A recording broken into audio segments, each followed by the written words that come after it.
a gentleman who attempts, when he is not playing, he gets into our lane in the paparazzi. He is terrific when he appears on NFL Network, when he so chooses, and that's a career that's waiting for him when he's done. But he's entering year 15 with the Baltimore Ravens, a Walter Payton Man of the Year award winner, back here on the Rich Eisen Show, Mercedes-Benz Vans phone line. Our friend Calais Campbell. How you doing, Calais? Hey, man, I'm doing real good. I'd be doing a lot better if you become an agent and give me $375 million to talk football instead of playing football. It's a 10% business when you get into broadcasting, agenting, right, Calais? You're aware of that? Yeah, man. You know, I love football, and being close to the game is going to be the ideal scenario. You know, I want to play as long as I can, as long as I'm healthy. But it is cool to see, a lot of ex-players pushing to the other side, the media side, and hopefully I can do that myself.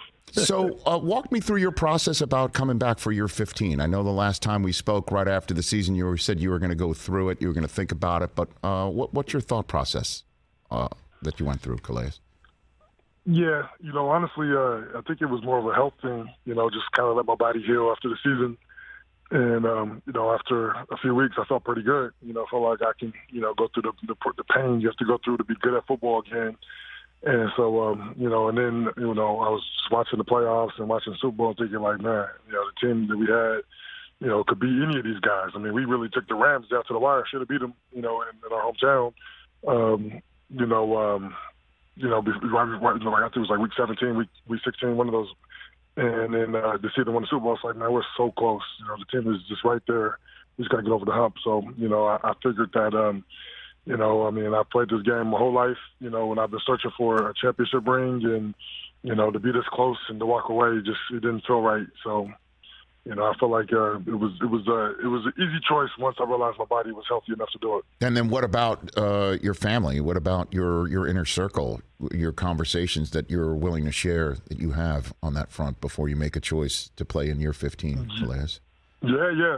My wife was the biggest one, and she was very supportive. I think she knows how bad I want to win a championship and how much time and effort I put into it. And I think she's in agreement for how good the Ravens can be this year. And I think, she was like, yeah, we have a house there. We don't have to move. We can just, go for one more time. She likes Baltimore a lot, too. I mean, the place we're at in Baltimore, she likes the area and stuff like that. So she's excited about going back, which is nice because, if she didn't sign off on that, I don't think it would be happening. So, and then, just the support team I have with my brothers and sisters and my best friends and stuff, they always, the biggest thing is as long as you're healthy, we play board games and, my mind is still sharp and, we wrestle around and he's still strong as ever. So I have to convince him a little bit by throwing him around a little bit, but, everybody's on board, so it's a good fun year. So, and again, you just mentioned something in that answer football-wise that's crucial, and that the Ravens have a chance to win it this year.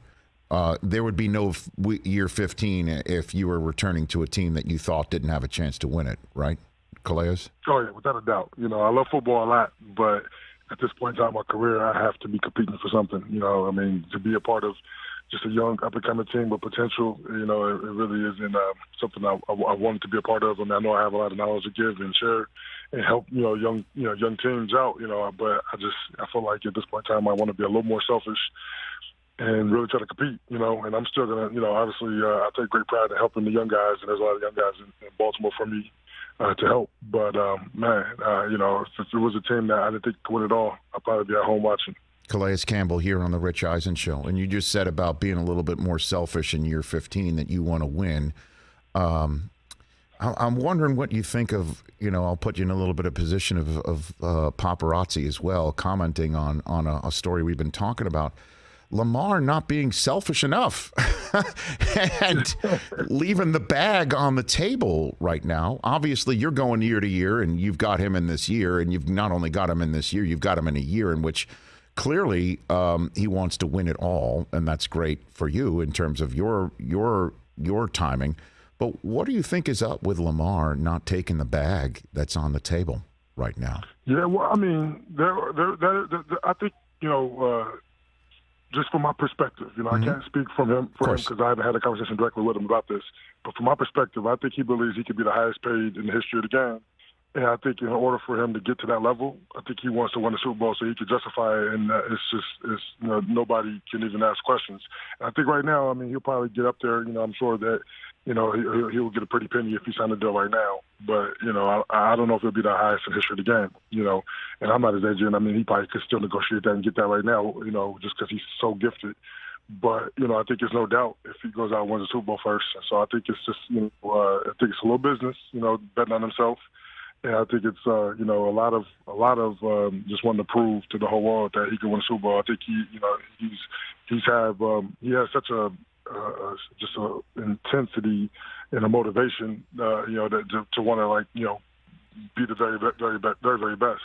And so I talk to him, I see this young hungry guy just with so much potential, and just see the way he works and stuff. I'm like, man, he gets it. I just hope I'm around long enough to go ride his coattails to a championship, and I think this is the year. But, if it's not this year, he's going places. He's going to be a champion in this league, many times.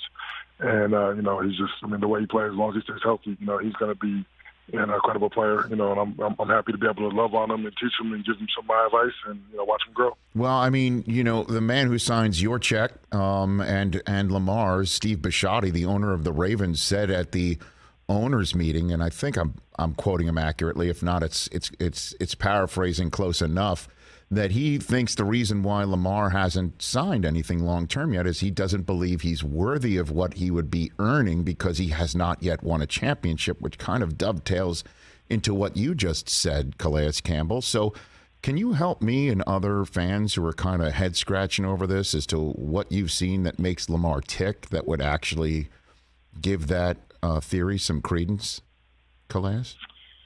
Yeah, I think, and the only way to really be sure is to ask him directly. But from my perspective and seeing him in the way he moves, I think he knows how good he can be. He knows that, in this business we're measured by, especially as a quarterback, you're measured by the championships you win. And I believe that he knows that, with the teams he's had and the places he's gotten, that, they were able to in years past and will be able to in the near future to win the championship. And I feel like, I know just, when he's out there and, he puts so much pressure on himself to not make any mistakes. That's kind of youth as well, because, I think even, the best of the best and Tom Brady's, you're going to make a mistake. You just got to, move on. And he does a good job of putting it behind him, but he does put a lot of pressure on himself.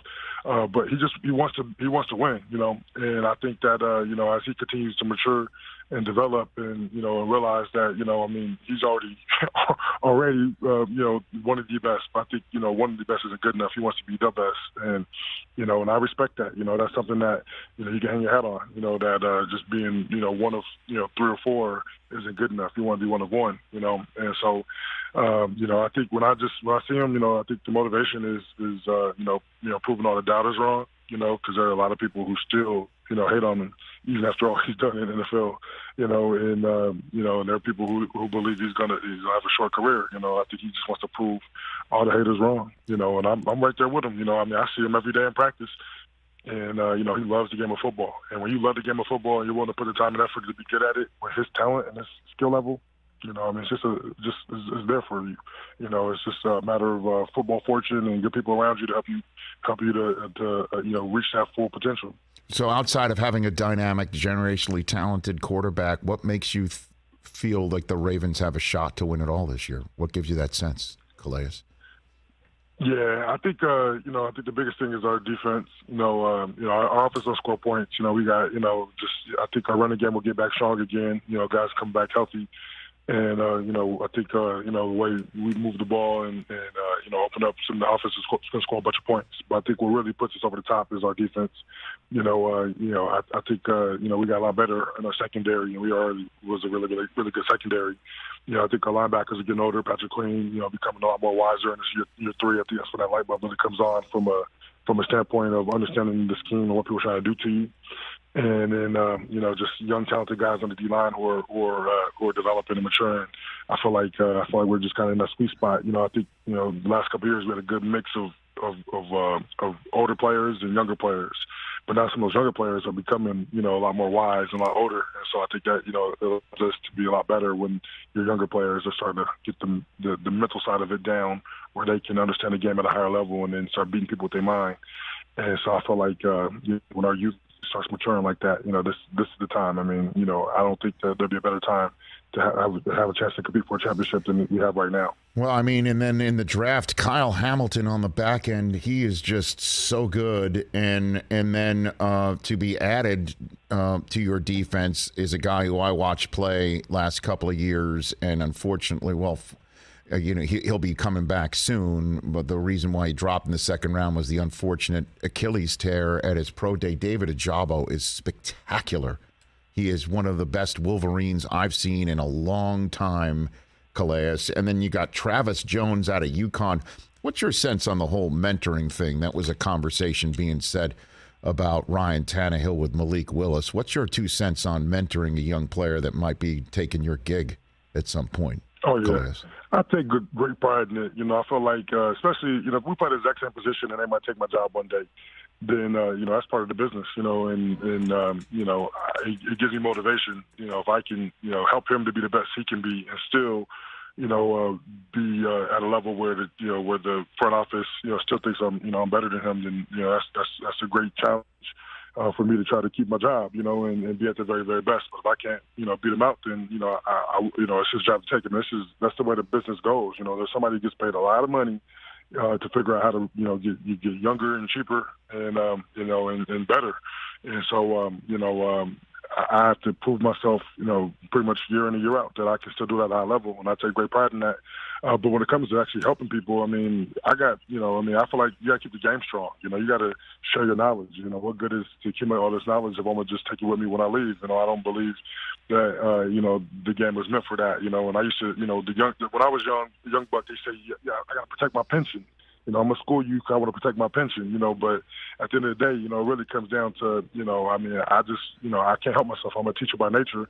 I like helping people. And, I can't see, somebody with so much potential and so much, hunger and not give them my 2 cents and, help them to, from the way I see fit. And so, I've taken great pride over the years in helping my young bucks, as I call them, develop in this, I play long enough now where I can see some of these young bucks getting big contracts and doing well, and it's like, man, that's cool. And they always show me nothing but love, I still talk to guys from different teams all the time, and they're like, man, I wouldn't be here if it wasn't for you. And I'm like, that's not true. You probably would have been there because if you got the juice, you got the juice, But I just, I'm glad I could help you get there a little faster and, just a different way. So, I take a lot of pride in that.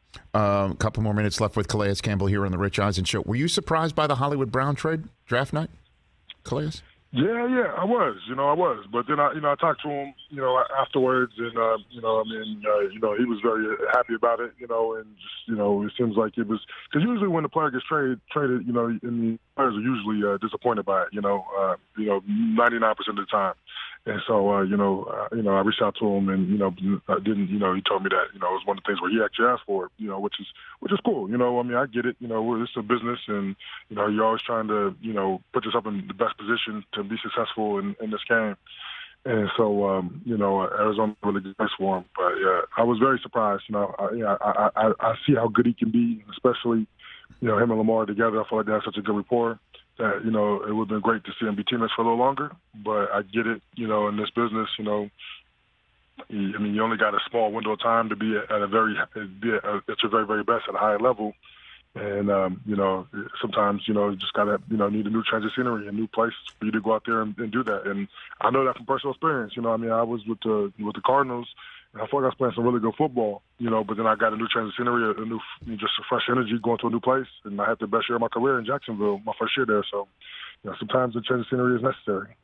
Well, I hope you make the Super Bowl for many reasons, Calais, because you deserve it. You wanted to come back to make it, and you deserve to get what you want. And plus, what better way to, I guess, personify the change in the NFL over a 15-year span than to go to the Super Bowl in your first year with Kurt Warner and potentially your last year with Lamar Jackson, right? That would just see how the league has totally changed in 15 years if that happens, right? That would be incredible. I just got chills in my back here when you say that, And if God willing, that would be an incredible story. Maybe you can write a movie about it, the change of the game. But that is true. That is. Kurt Warner, man, he's a legend. One of my favorite people I've ever played football with. And, and then to be able to, just share that knowledge I learned from him with Lamar, and just see him develop, man, it's a dream come true. Well, good luck to you, Calais. I made a note to ask you this before the end of the conversation. You said that part of the reason why you're in good health, not just your body but your mind, is you play a lot of board games. What board games do you play? What board games does Calais Campbell play? What is that? All kinds of settles of Catan, man. Me and my brother, we play it almost every other night. It's competitive as could be. It's fun. We used to play Monopoly all the time, but we found Catan, and it's our new favorite board game. So, okay. We compete. We also play a lot of chess too, but we like those strategy mind games. Okay. Monopoly. What are you always? The car, the hat, the iron? Which one were you in Monopoly? Oh, I was always the shoe. The shoe. I like to run fast. Well, that's another thing too, Calais. If in your remaining window, we got to get you in the end zone. I saw you've never scored a career touchdown in the NFL. Calais, right? No, I got three touchdowns. You got three touchdowns? I have 3 touchdowns. Yeah, all fumble recoveries though. I need a pick six. That's it. We need we call it a thick six. When a man or big guy scores, we need a thick six out of you, Calais. You take care, okay, bud? You be well. All right, man. Take it easy. Always a pleasure talking with Calais Campbell, the 2019 Walter Payton Man of the Year Award winner and good guy and great player entering year 15. Having a conversation on the Rich Eisen Show with the birds chirping outside. Did you hear that? I did. It was very nice. It was very peaceful. Yes. Tranquil. Yes. Very nice. Yep. So it's nice of him to call in from Augusta National like that. Hey, you watched all the way to the end. Thanks for that. Watch more right here.